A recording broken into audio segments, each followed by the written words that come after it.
8 قانون برای قدرتمندتر شدن. 1.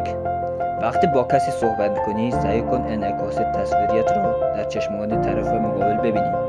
این باعث میشود تا شما با وقارتر به نظر برسید. 2. وقتی کسی دیگری صحبت میکند گوش بده.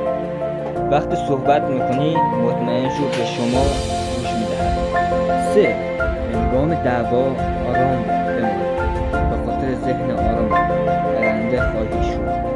4.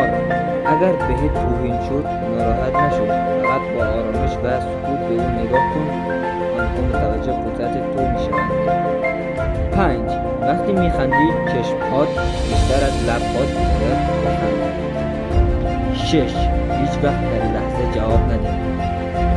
چند ثانیه صبر کن و درست‌ترین جواب را بده. قدرت است. 7. موقع راه رفتن شونه‌هات را عقب بده و صاف را نشان بده در آرامش هستی. 8.